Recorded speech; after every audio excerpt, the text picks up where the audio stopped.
Welcome back mga kabayan. Nagbabalik po muli ang inyong lingkod upang magbigay sa inyo ng mga bago at nagbabagang mga balita.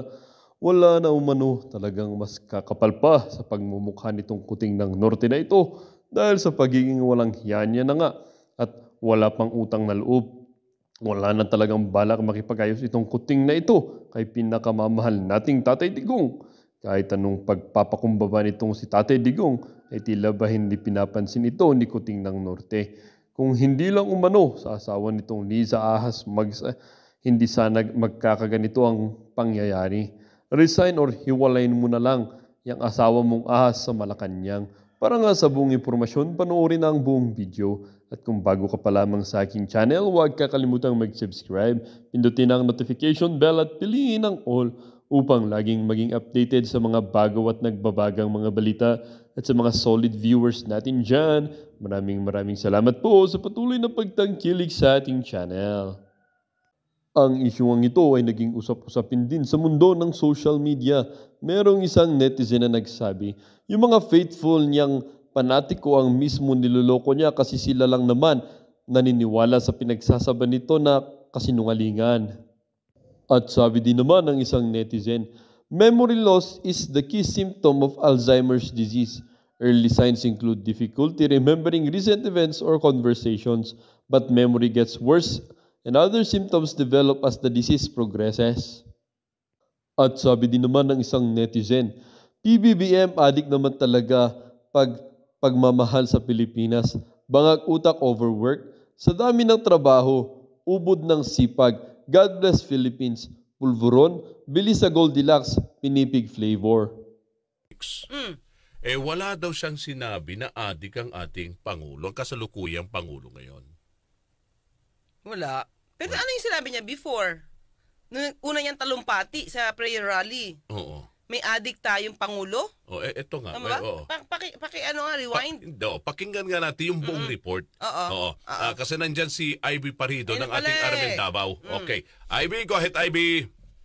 Ipasok natin si Radyoman Ivy Parido ng Armen Davao partner tungkol dun sa report na nag-deny si Tatay Dix at hindi daw niya sinabi na adik si PBBM. Radyoman Ivy, go ahead Radyoman Ivy. Nalilito ngayon ang netizens sa mga pahayag na binitawan ni former President Rodrigo Roa Duterte o FPRRD matapos niyang itinanggi ang pagsabing adik sa kasalukuyang Pangulong Ferdinand Bongbong Marcos Jr. Wala akong sinabi na gano'n.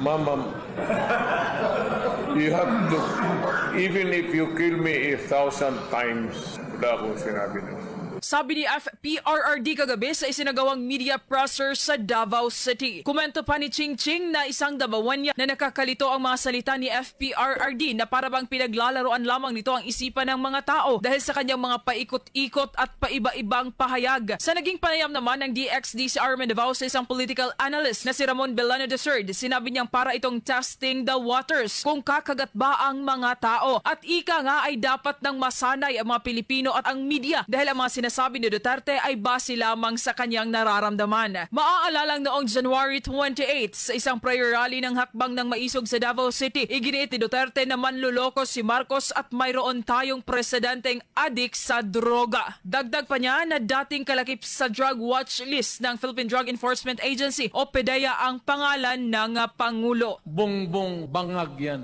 That's why sinasabi ko na sa inyo ngayon, si Bongbong Marcos bangag noon, ngayong presidente na bangag natin ang presidente. Kayong mga military, alam ninyo yan, lalo na yung nasa Malacanang, alam ninyo, the Armed Forces of the Philippines, alam ninyo, may drug addict tayo na presidente. Kasama mo sa Armen DXDC Davao, Radyoman Ivy Parido, Tatak Armen.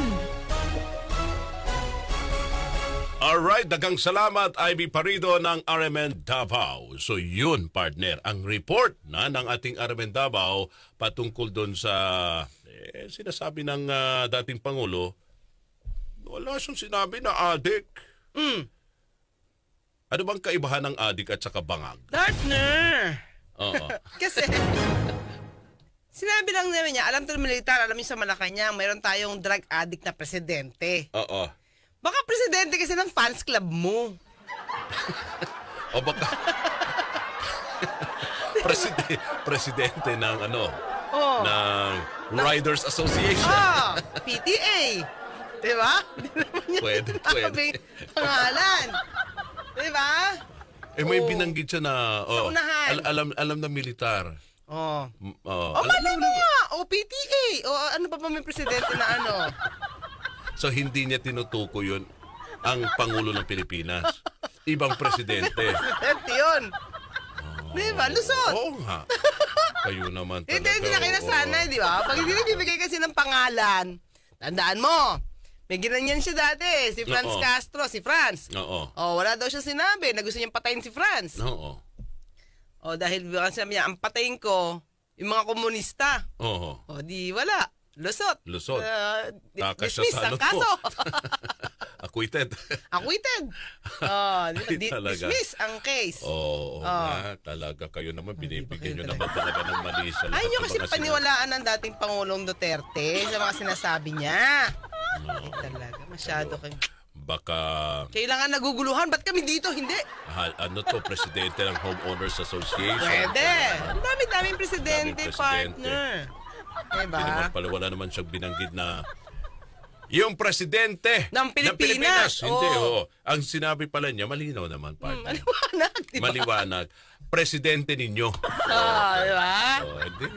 Di ba? May drug addict kayong presidente. Mga military, alam ninyo yan. Lalo na yung nasa Malacanang. Alam ninyo. The Armed Forces of the Philippines, alam ninyo. May drug addict tayo na presidente, puta. Di ba? Siguro galit na galit siya doon sa ibang presidente ng ano. Oo. Di ba? Ng mga organisasyon. May presidente ba mga drug pusher?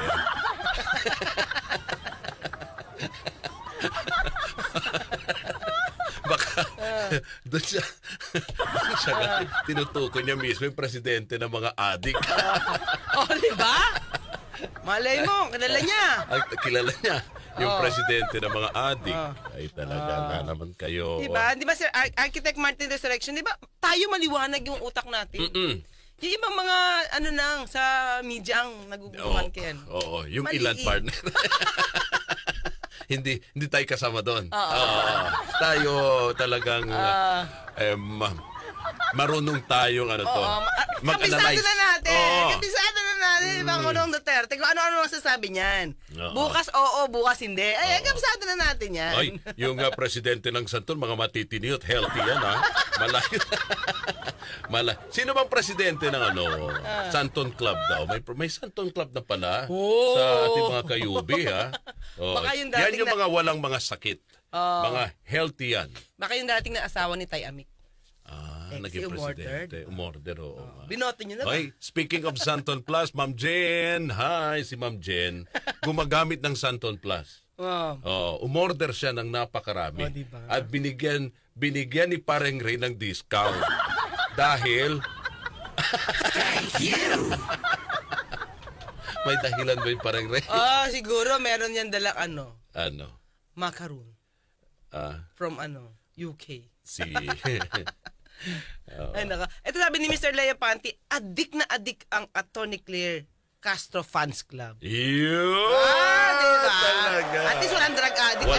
Adik na adik. Sa programa. Alam mo, mas lusot pa si Pangulong Duterte kung sinabi lang niyang adik eh. Oo. Hindi drug addict. Yan, meron kayong adik Oo. na presidente. Oo. Lusot pa siya dun. Ganun ba, partner? Kasi adik saan? Adik sa pagmamahal. Kung sa kaso yan, partner, okay, sinabi mo, yung unang statement niya, malinaw. Bangag. Bangag. Oo. Bangag muna sino? Oo.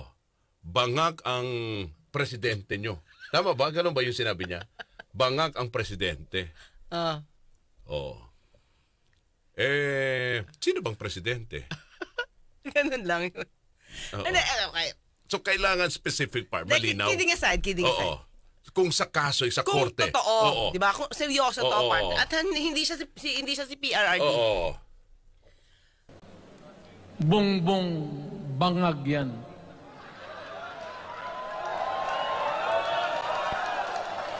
That's why sinasabi ko na sa inyo ngayon, Si Bongbong Marcos bangag noon, ngayong presidente na bangag natin ang presidente. Kayong Ang pagsasabi ng drug addict ka partner. Alam mo Oo. naman kung sino yung pinatutungkulan niya. Oo. May una siyang premise sa unang sentence. Oo. Di ba? Kasi napakinggan ko yan, partner. So may binanggit na siya tungkol sa mag-asawa, yung asawa, saka yung si Pangulo. Si Pangulong Marcos, PBBM. Oo. Binanggit niya sa una. Oo. Binanggit niya sa unang premise. Yung pangalan mismo ng Pangulo. Sa- Malinaw yung Malinaw kung sino man yung Oo. pinatutungkulan niya. Yung tinutukoy niya doon sa kanyang statement. Oo. Okay. So, kung magiging fair lang ang huhusga rito, Oo. hindi tayo pwedeng parang wag tayong pasakayin Oo. sa mga depensa na wala akong binanggit na pangalan. Mhm. When in fact, maliwanag doon sa mga una mong premises. Oo. Diba? Kaya lang kasi ginagawa nila ito, especially during that time na presidente siya, ginagawa ito para lumusot. Mhm. Ang nangyayari kasi, mga ka-UB, ginagawa tayo mukhang tanga. Oo. Diba sa mga depensa na, joke lang yan. Oo. Alam nyo, let's not give too much meaning to the jokes of the president. Ganun lang talaga si presidente at hindi na siya po pwedeng magbago because he's already in his 70s, no? Pero wala pong any malice ang mga joke niya. So, pakiusap ko po, wag tayo parang Amerikano. Yung mga Amerikano kasi lahat binibigyan ng napakalalim na kahulugan. Pero dito po naman sa Pilipinas, let's take a joke for what it is, a joke. Pangalawa, ang sabi ng piskal, paano magkakaroon ng intensyon na manakot na babantaan ng buhay ni Franz Castro? Kung papanuorin mo yung buong gikan sa masa ng programa na yan, ang daming jokes ni Presidente. Tama ba yun na magbabanta ka sa buhay ng tao tapos joke ka ng joke? So parang sabi ng piskal, wala talaga yung mental intention na bantaan at bigyan ng banta ang buhay ni Franz Castro doon sa telecast niya sa gikan sa masa. Tapos sa Parang hindi depensa, niyo kilala wala siyang yung binanggit na bibig. pangalan. Oo. In general. Oo. Di ba?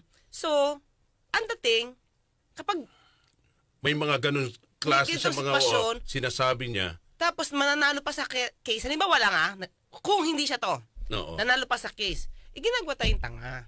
Oo. Di ba? Alam naman natin kung sino yung pinatutungkulan. Mm-mm. Di ba? So, sabi nga nila, sa kasong libel, kahit hindi mo sabihin, pero alam na ng mga tao nakikinig kung sino ang pinatutungkulan mo, it can be a case of libel. Mhm. Oo. Di ba? Yun. So, dito, very clear naman kasi. Kaya ang tanong natin, alam pa ba ni Pangulong Duterte kung ano yung mga sinasabi niya? Pero di ba abogado siya? Ano nga siya, partner eh? Prosecutor. Prosecutor. Kasi Oo. yung problema, ilang taon na siya. Oo. Baka nakakalimutan niya na yung mga sinasabi niya. Oo. Magaling talaga kasi magsalita si Pangulong Duterte. Mahahatak ka. Sabi ko Oo. may karisma. Kaya lang at his age now, alam pa ba niya yung sinabi niya kahapon, saka yung sinabi niya kanina, at yung sasabihin niya ngayon. Oo. Diba? Alam pa ba, nako-comprehend niya pa ba? Oo. Kasi kung ganun siya, dito partner, in this situation na sinabi niya, wala siyang sinasabing adik ang presidente, parang hindi na niya nako-comprehend yung sinasabi niya. Which is pangit. Oo. On his part. Oo. Pangit. Bakit? Pinakikinggan ka ng marami, inaabangan lagi kung paano ka magsasalita. Ano sasabihin mo? Correct. Diba? May Oo. mga pasabog ka kasi kaya madalas ka inaabangan. Oo. Diba? Pero kung sasabihin mo na hindi mo sinabi to, wala akong sinabi na ganun. Mama, you have to, even if you kill me 1,000 times, wala akong sinabi na ganun. Taking a drug. Pero kung sabihin mo, addict, wala akong sinabi na ganun. Patayin ako ni Marcos niyan, maawa ka naman sa akin. Matanda na ako. Ano sinabi noon? If I can say it for to Marcos, I can say it for all. Ayaw inawa kay antibiotic na to, kay aspirin. They're all drugs. It's just nomenclature. Pero wala akong sinabi na patayin ako ni Marcos niya. Takot pa naman ako mamatay ng matanda na ako. The Armed Forces of the Philippines, alam ninyo, may drug addict tayo na presidente, Eh baka, ang dating na ng tao. Mm-mm. Ngayon, Sinungaling ka. hindi sinungaling. O, ano, partner? Nag-uulyanin. Ay, naku. Yun ang delikado. Oh. Siyempre, sa edad din niya. Di ba Yun. 70 plus na? Ilang taon na ba si Pangulo? Oh. 70, 80 na. 80. 80. 79 daw Oo. siya, pero sabi parang hindi daw lucky yung 79, kaya 80 na siya. 80 na siya. So, di ba? Kaya minsan, less talk, less mistake. Oo. So, Kaso nga lang, di ba, dati pa ang Pangulo talagang gustong-gusto niya magsalita, partner. at pa kasi siya nagpa-presscon. Ah. Ika-prayer rally pa lang niya. O nagbabalik-balik tuloy yung sinasabi niya. Oo, dahil siguro, yun nga, gusto niyang... Hindi naman niya inaano si Gusto Pastor niyang- Tibuloy ah. Oo, gusto niyang bawiin yung sinabi niyang adik. Kaya- Naging okay naman yung ano eh. Hindi naman Malumanay siya. Wala na siya sinabing masama Mm-mm. against Pangulong Marcos. Oo. So kaya sabi nila, uy, ba't parang naiba yung hangin? Mm-mm. Kasi from the first prayer rally, ibang-iba sa second. Mhm. Para siyang, parang wala. Wala siyang pinintisan. Ang mainit, mga kayubi, si aktor ni Harry Roque. Kayo ha? Huwag kayo magpupulburon! Masama yan! Pag kayo nagpulburon, pabalik-baliktong ang desisyon nyo para sa bayan. Anong nangyari? 1 taon pa lang ang nakakalipas. Ang sabi ng isa, hindi ko kinakailangan ng charter change para umunlad ang Pilipinas. 1 taon pa lang ang nakakalipas. Ano na naman ang sinabi niya nung nakalipas na linggo lamang? Kailangan natin ng charter change. Bulburon o hindi? Anong sabi niya nung nakalipas? Ang China ang pinaka-importante nating kaibigan. Ano ngayon ang sabi niya? Ang China ay binubulit tayo. Bulburon o hindi? Ang sabi niya nung nakalipas, si Vic Rodriguez ang pinagkakatiwalaan ko bilang Executive Secretary. 2 buwan pa lamang nawala na ang Vic Rodriguez. Bulburon o hindi? Yung mga... Hindi, going back dito kay... Well, sabi mo nga partner, di ba? Sabi nga ni Adictos, tama, charismatic. Yung kanyang charisma, talagang kasi- iba eh. Lalo na sa masa partner. At Di ba? actually, ang lakas Oo. ng karisma niya ngayon, until sinabi niya, hindi niya sinabi yung Oo. adik. Pero sa tingin mo, dahil sa may inconsistency na eh. Di ba? Sa mga sinasabi niya, gaya nito. Di ba? Doon sa rally, kung ano-anong mga binabanggit niya, kung ano-anong mga aligasyon, di ba? Ang sinasabi niya, laban sa administrasyon. Wala pa naman siya script. Wala pa siyang script. Wala na pumasok sa utak niya. Labas lang sa bibig, partner. Do you think, partner, hanggang ngayon, pinaniniwalaan pa rin siya Na marami. ng marami? Prior to this, tingin ko, oo. Hindi, kasi sabi nga kanina ng, di ba, sa interview ng ating Aramen Davao, doon sa isang political analyst, kumbaga, sinusubukan. Testing the waters? Testing the waters, Hindi yan oo. testing the waters? Oo. Sorry Kung paniniwalaan siya. Anong parte dun? Oo, yung mga aligasyon. Na? Na, Adik? Oo, may mga ganon. Okay. So, Oo. doon tayo sa una. Oo. Sa unang-unang sinabi niya Oo. ang adik si Pangulo. Oo. Testing the waters Oo, testing. Oo. kung mag-ano. Oo. Tapos nung nakita niya na walang masyado sigurong reaksyon sa tao, hindi kinagad din ng even the Pangulo. Hindi pinansin. Di na lang siya nag-deny ngayon. Oo. So kaya binawin niya. Oo. Parang gano'n, oo. Gano'n ang nakikita ng political analyst. Oo. Yun. Pero itong huli niya, na binawi niya, may sinabi siya, hindi siya tamang manner. Oo. Kasi pinalabas niya, lahat ng sinabi niya doon, sinuka niya. Oo. Na mali. Mali yung sinabi niya. Diba, partner? Tandaan mo, mga kayubi. Dininay niya unang-una yung pulburon. Oo. Diba? Pero the following day ba, Kumain or pa 2 siya days ng pulburon, after, no? kumain din siya ng pulburon. Diba? So yun sa akin, partner. Ano ba? Consistent ka ba o hindi na? Oo. Naiintindihan mo ba yung sinabi mo o hindi na? O ano na lang, dala na lang ng damdamin mo kasi galit ka? Oo. Pero wala na kami dapat na paniwala sa sinasabi mo. Oo. So, ano ka na dun? Oo. 'Di ba? Kasi kung ganyan ka na magsalita, may lakas ka pa ba sa mga politiko, Mm-mm. I mean, kakagating ka pa ba Yes. sa susunod na mga taon para sa eleksyon? Kung, syempre partner, pag sinabi natin kasi si Duterte, kahit meron tayong VP Sara, si Digong pa rin, si Tatay Digong pa rin, Oo. yung pinaghahawakan mo Siya pa rin nagdadala. Siya pa rin yung nagdadala. Hindi naman si VP Sara eh. Oo, kasi syempre, partner, sabi nga nila, proven daw and tested. Lalo na nung umupo, nakita naman nila kung ano yung mga ginawa. Okay. So, ano natin yung ibang mga negatibo na allegation sa kanya? Yung lang mga, during the pandemic, diba, ang dami niyang mga binigay na ayuda din. Projects. Partner, ba tumaas yung kilay mo? Naku, ano ba na? Teka lang, okay. Okay, Agree ako sige. dyan. Okay. Marami siyang binigyang ayuda at projects sa family. Tapos, saka kay Congressman Saldico sa kumpanya niya. Ay, oo, marami talagang ayuda dun, partner. I agree. The senators keep looking for the technical and financial requirements of Farmally. Wala ka nang pakialam dyan. Farmally is really a Farmally corporation sa Singapore. Doon yun nag-provide. Ito si Michael Yang, whom I knew for the last 20 years na negosyante ng Davao. Siya yung inutusan ko initially noong nung I made contacts with the Chinese. Siyempre may negosyo, nakikisali. Negosyante. Ano ba magawa mo? Hindi partner. Hindi ba doon? Mali? Hindi. Mali ako? Mali analysis ko? Oo. Sa mga ano to, Sa sa mga naapektuhan ng lockdown.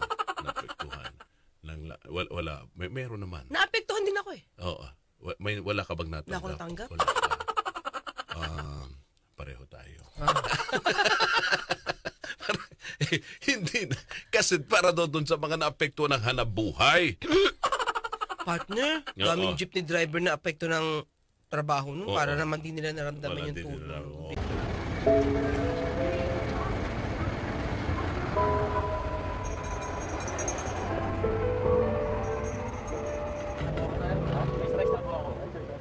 Kahit ano lang, pag minsan nagdidiba po ng mga baka para di may benta.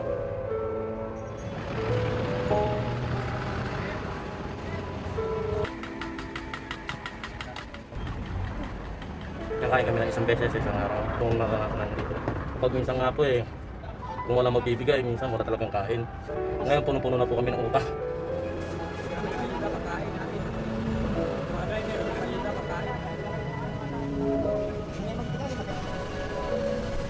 Lahat yung media sir, ang dami natin mga driver. Nagsipuntahan na yung mga jeep nila dyan noon, gawin na gusto na rin humingi ng mga tutulong. Ngayon binabalak na rin nilang maglagay ng katulad na nilagay ko sa taas. Para naman papansin sila para magkaroon din ng pangkain din po na katulad po namin. Hindi lang po naman kasi kami nang hihirap dito ng mga driver kasi marami talaga po kami.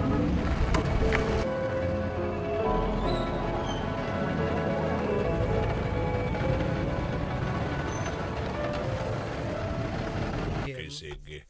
So, yun. Basta, But anyway, basta may maganda naman siya nagawa. Huwag na natin ipagkait yan. Kaya lang sa akin, partner, kung i-analyze mo, syempre, yung mga politiko, tandaan mo, parang medyo humina na yung partido nila. Tandaan mo. Totoo yan. Nag-alisan. Kasi syempre, wala na sila sa poder, maliban kay VP Sara. Parang hindi on good terms ngayon, di ba? So, pasok ngayon sa nakaano. Alam mo naman ang mga Pilipino, kung sino ang nasa posisyon, doon ang gawi. Correct. Ang tanong natin, sa susunod ba mga eleksyon, gagawi pa ba sila kay PRRD? Kay former President Digong? Ako hindi. Kung ganito siya na. Hindi ko na nakikita yung partner. Malabo na. Kasi unang-una, isipin nila ng mga tao, physically, weak siya. Physically Correct. Paano pa yung mentally? Di ba nakabaston, di ba nakatungkot na si After nga siya maging presidente, para siyang biglang hina. Feel ko lang mga kayubi, parang bigla siya. Ayan. So, di ba, dapat kung ako sa kanya, at tatandaan niya naman yung sinabi niya, wag na lang siya mag-comment. Oo. Gayahin niya minsan si VP Sara pagka naiipit sa issue. Tahimik. No comment. Correct. Kasi pag na-quote ka dyan, katulad nito, wala siya sinasabi, partner. Oo.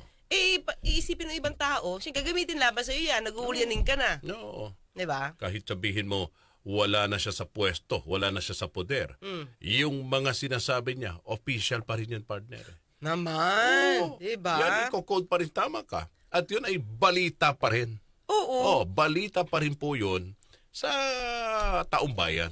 Saka isa siya sa mga influential people ng Pilipinas pa rin, partner. Kaya lang, tingin ko with this, kung itong news na to kakalat, asing kakalat, madidisappoint sa kanya yung ibang mga tagahanga niya, partner. Pero hindi naman siguro maapektuhan si BP. Para mataas ang survey si Oo. VP 30 plus. A survey for 2020 Pagiging presidente? 2028. Tama ba next to 2028? Oo. Yes. For 2028. Parang yung nakita ko eh. Oo. Survey for partner for 20 hindi trust ratings yan ah. Hindi. Kasi kasama pa si Senator Raffy Tulfo po mga pangalawa eh. Oo. Parang 20 something eh. Pan-third yata si Lenny eh. Pero malayo. Kaya syempre, anyway, malayo pa naman yan. Wala pa naman nagdi-declare. So paano? Hanggang bukas. Magkita't magkarinigan tayo. Ako pa sa Tony Claire Castro, nagpapaalala, huwag tulugan ang inyong karapatan. Mga kasama-samahan natin uli ang ating nag-iisang abogada ng bayan bukas. Ako Sa napanood niyong video mga kabayan, ano naman po ang inyong mga opinion? Ang ating comment section ay bukas para sa inyong mga komento at reaksyon. Huwag kakalimutan, do not let your thoughts left unspoken. As citizen of this country, your opinions matter. Huwag pong mahihiyang magbigay ng inyong mga saloobin, mga kabayan. At syempre, huwag nyo din pong kakalimutan i-share ang video ito upang inyong mga kaibigan at kapamilya ay maging aware din sa kung anong nangyayari sa ating bansa. Huwag din kakalimutang mag-iwan ng like. Hanggang sa muli!